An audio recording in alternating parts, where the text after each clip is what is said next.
Assalamualaikum warahmatullahi wabarakatuh. Baiklah, kita langsung saja ke asuhan perkembangan psikososial masa toddler. Jadi, masa toddler itu dimulai dari 18 bulan ya, sampai dengan 3 tahun ya. Di situ berkembangnya otonomi atau istilahnya mendidik anak dengan mandiri dan lebih percaya diri ya. Kemudian untuk berkembang dengan baik itu perlu difasilitasi dengan memberikan kebebasan, membiarkan anak mempelajari dunianya. Ya, harapannya anak ini didukung dan difasilitasi supaya dia berkembang otonominya ya. Otonomi atau disebut juga dengan yang lebih kita kenal dengan percaya diri ya, dengan kemampuan ya untuk bertahan hidup ya. Ini penting sekali karena memang perkembangan toddler itu akan mempengaruhi nanti di usia dewasa. Kemudian bila terlalu dilindungi atau terlalu dikendalikan akan berkembang menjadi manusia yang ragu-ragu, tidak bisa mengambil keputusan, malu dan mudah tergantung dengan orang lain. Jadi kedepannya ketika dewasa nanti muncul perilaku ragu-ragu atau psikomotor ragu-ragu ya, malu ya, kemudian tergantung dengan orang lain. Nah, itu akan menjadi beban orang lain. Nah, maka dari itu penting sekali perkembangan toddler itu harus normal ya. Kemudian karakteristik. Nah, karakteristik atau ciri ya. Perkembangan perilaku normal ya. Yang pertama mengenal. Nah, ketika dipanggil dia tahu nama saya siapa ya dan mengakui namanya. Kemudian sering menggunakan jangan dan tidak. Nah, ini biasanya anak-anak ya sering kalau pengen ini jangan tidak. Nah, itu biasanya anak-anak ketika bermain dengan temennya ya dia nggak mau ya nggak boleh ya sering mengungkapkan kata jangan dan tidak dan enggak ya. Kemudian bertindak semaunya sendiri ya, kemudian tidak mau diperintah. Nah, ini ciri khas ya normalnya anak-anak. Ketika Anda temukan ini bukan malah dianggap tidak normal, jadi itu normal ya. Paling nggak kita bisa mengidentifikasi anak yang normal ya. Kemudian hanya dalam waktu singkat mau dipisahkan dari orang tua. Jadi ketika orang tuanya mau pergi kemana, ke pasar gitu, dijelaskan dengan baik, ya itu anak mudah menerima, itu yang normal. Dan yang nggak normal ya sebaliknya. Kemudian banyak bertanya tentang hal atau benda asing. Nah, misalnya kalau ada ibunya bakar sampah ya, kan ada apinya itu. Nah, itu pasti bertanya, itu bahaya apa enggak. Kemudian bertanya kaitannya dengan ketinggian ketika dia naik ke tangga yang tinggi atau naik meja atau kursi, dia pasti bertanya. Kemudian warna, nah itu pasti anak-anak ketika melihat benda itu menarik, misalnya warna biru, kuning, nah itu anak-anak lebih cenderung ingin tahu ya. Kemudian tidak, bentuk benda, ketika menemukan bentuk benda yang unik ya, pasti anak-anak pengen tahu apa sih wah bentuknya. Nah, seperti itu. Kemudian mulai berinteraksi dengan orang lain tanpa diperintah. Jadi ketika anak yang normal ya, anak toddler itu ketika dia berinteraksi dengan orang lain, dia tidak disuruh, dia pengen ajak ngobrol, pengen berinteraksi dengan orang lain, itu yang normal. Kemudian menunjukkan rasa suka dan tidak suka ketika berteman ya dengan teman sebayanya. Ada yang dia sukai dan tidak disukai, dia akan menunjukkan sikap itu. Kemudian mulai bermain, berkomunikasi dengan anak lain di luar keluarganya. Jadi dia mulai nyaman ketika dia punya teman di luar keluarganya, masih teman sekolah, kemudian tetangga, dari seperti itu. Kemudian mengikuti ritual agama yang dilakukan keluarga. Misalnya kalau keluarganya sering ke masjid, nah itu anak pasti ikut ya. Kemudian ketika seorang sholat ya, Anak itu pasti pengen tahu dan pengen ikut menirukan ya. Itu ciri khas anak toddler yang normal.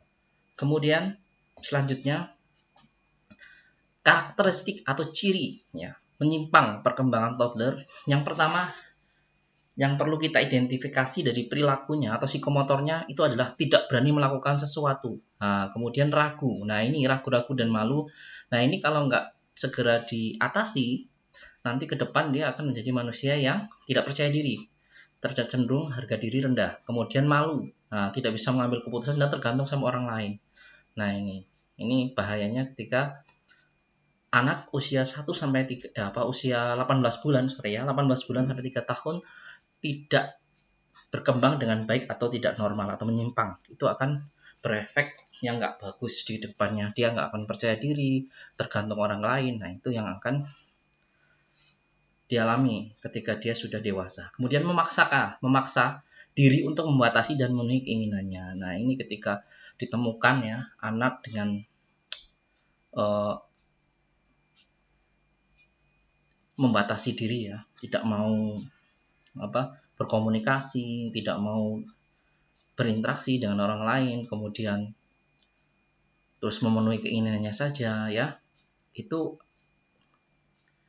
harus diidentifikasi dan keluarga harus paham itu sehingga segera dilakukan tindakan supaya nanti dapat berkembang dengan baik. Kemudian melakukan sesuatu dengan sengaja atau menantang. Jadi ketika dia ada sesuatu yang bahaya ya atau menantang ya, dia lakukan karena kemungkinan karena memang belum tahu atau memang dia belum pernah mengalami. Nah, itu dia menantang melakukan ya, padahal itu berbahaya.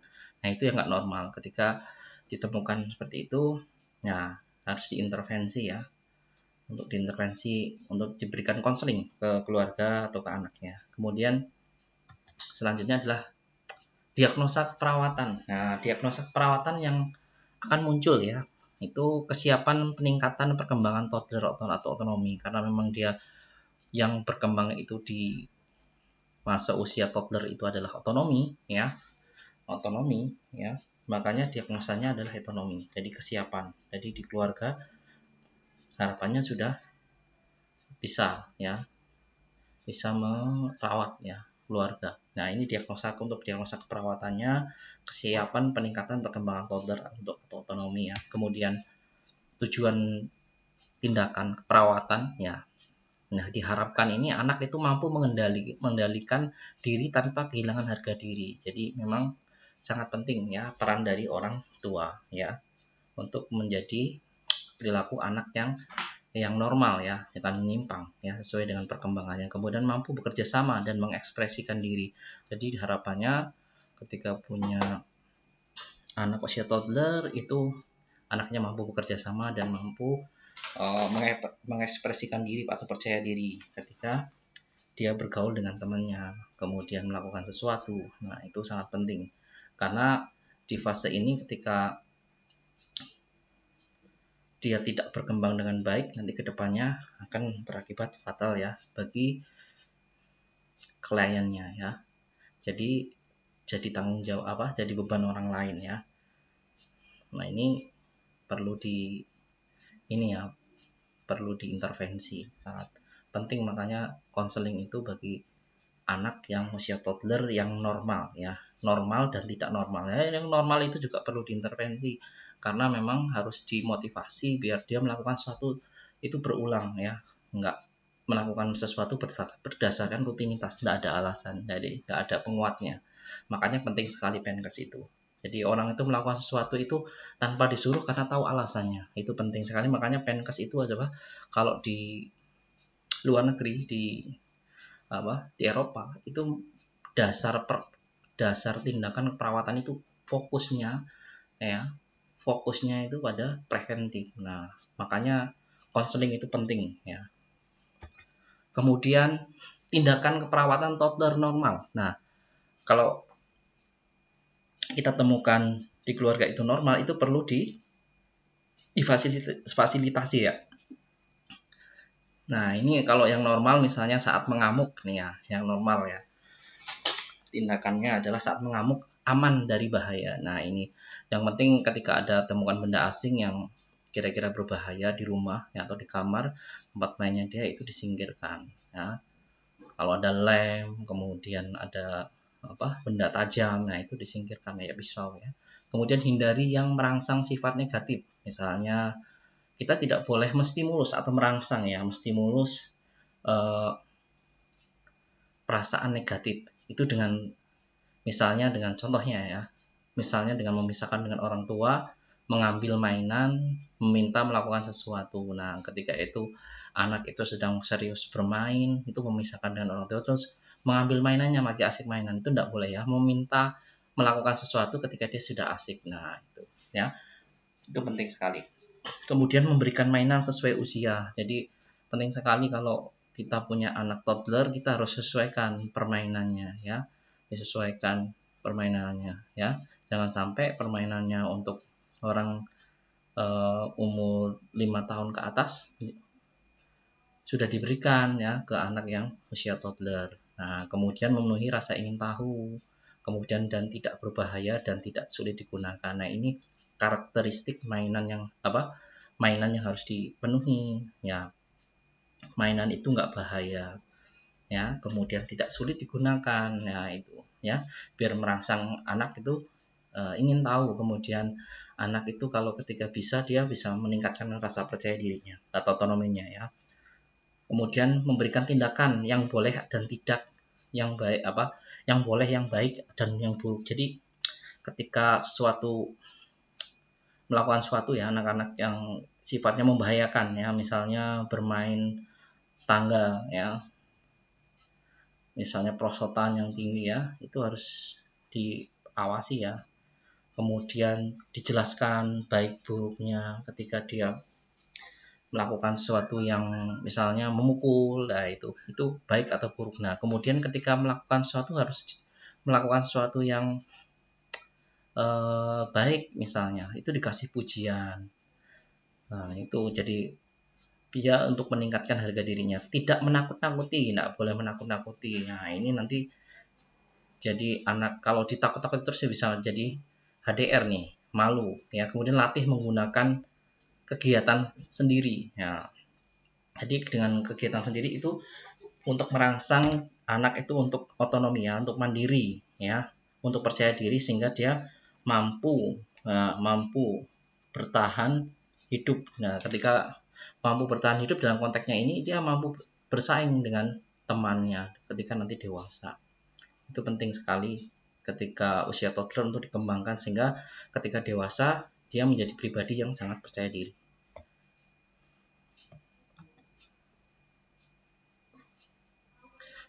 Kemudian tindakan ragu-ragu dan malu-malu. Nah, ini tindakan pada pasien yang tidak normal atau ragu-ragu atau malu-malu yang nggak normal ya, atau menyimpang ya. Nah, ini kemampuannya belum tercapai. Nah, harapannya dengan tindakan ini kemampuannya bisa tercapai nih, yang normal itu ya. Pertama yang dilakukan adalah memberikan kepercayaan anak melalui tugas tertentu. Jadi ketika anak Anda disuruh membelikan sesuatu, dikasih kepercayaan supaya anak ini bisa melakukan dan bisa percaya diri ketika melakukan sesuatu yang baik. Kemudian yakin anak mampu melakukan tugas ketika ada PR nih di PAUD nih ya.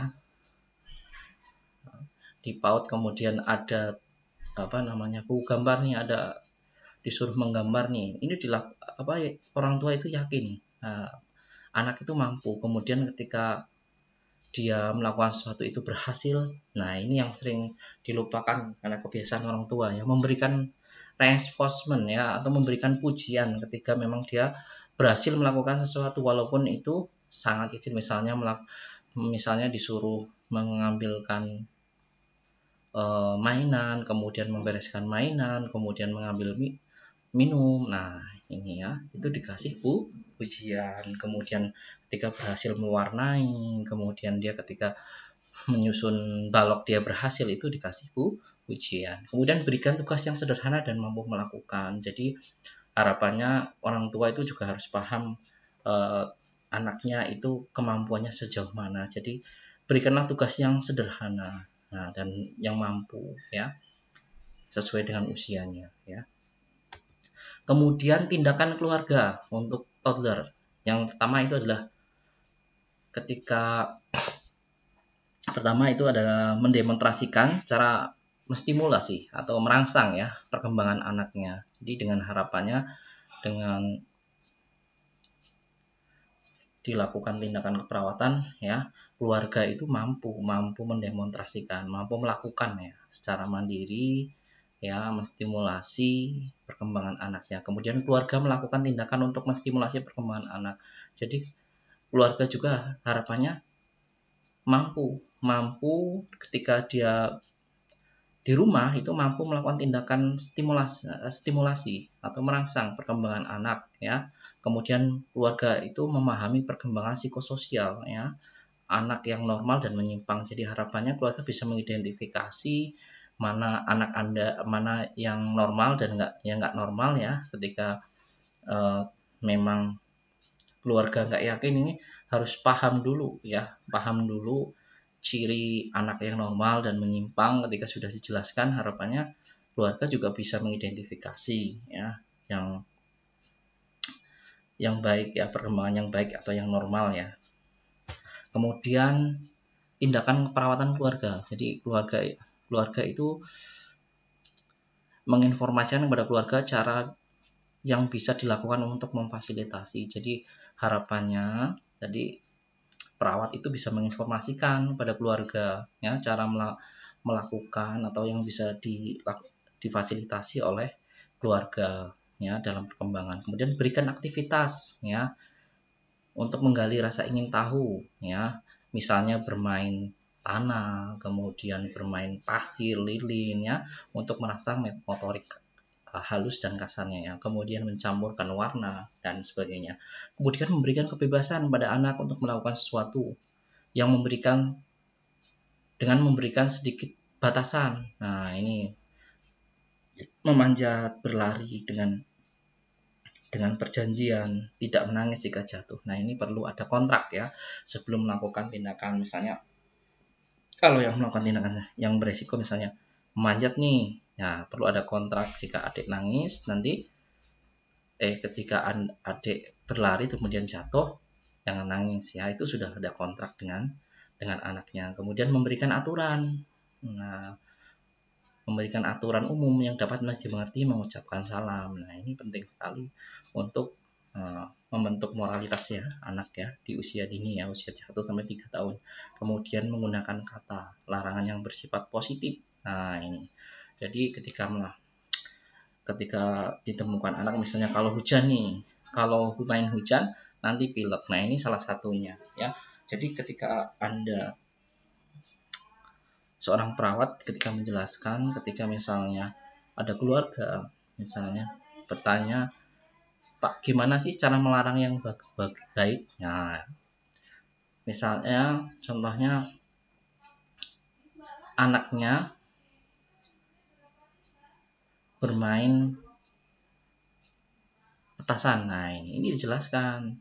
Nanti ketika main petasan, nah itu berbahaya, nanti tangannya sakit atau nanti tangannya lecet. Nah, itu berikan alasan ya, berikan pilihan ya. Jadi harus ada, ketika sifat pelarangan harus ada alasannya. Kemudian berikan pilihan perilaku yang diinginkan anak ya, mau kue atau coklat. Jadi ketika makan atau ketika keluarga lagi ada kesibukan ya, misalnya memasak nih, memasak kemudian udah selesai nih, nah itu udah selesai, kemudian ada makanan, nah ditawarkan anaknya mau makan apa, jadi jangan ditentukan oleh orang tuanya, jadi dikasih pilihan supaya nanti ke depan anaknya bisa percaya diri ya.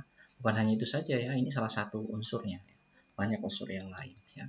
Kemudian diskusikan dengan keluarga cara yang dilakukan untuk menstimulasi atau merangsang perkembangan ya.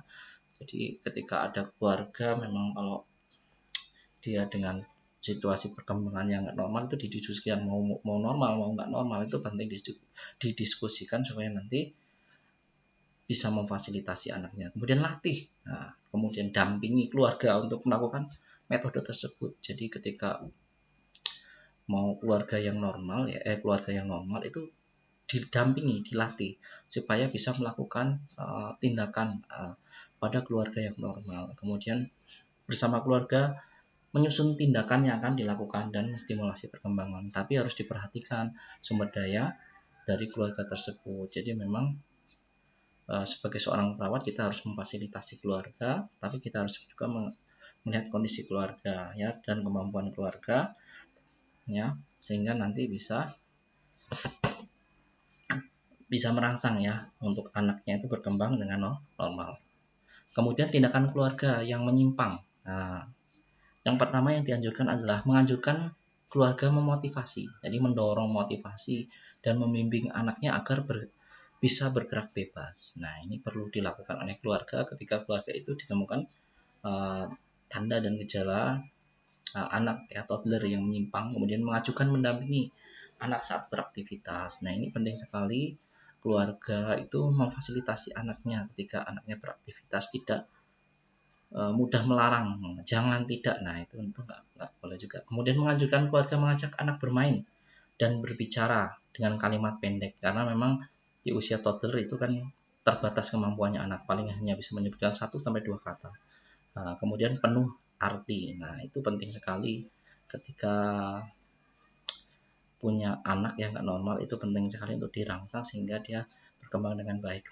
Kemudian menganjurkan keluarga memotivasi dan membimbing anak makan sendiri. Nah, ini untuk anak biar lebih percaya diri ya. Kemudian menganjurkan keluarga untuk memotivasi dan menganjurkan anak bermain dengan anak lain. Nah, ini sangat penting untuk aktualisasi diri anaknya ya, supaya anaknya itu lebih percaya diri lagi ya, lebih otonomi lagi ya, lebih mandiri lagi, kemudian tidak malu bergaul dengan orang lain ya. Saya kira itu materi pada kesempatan ini terkait dengan perkembangan usia toddler. Saya akhiri, billahi taufik wal hidayah.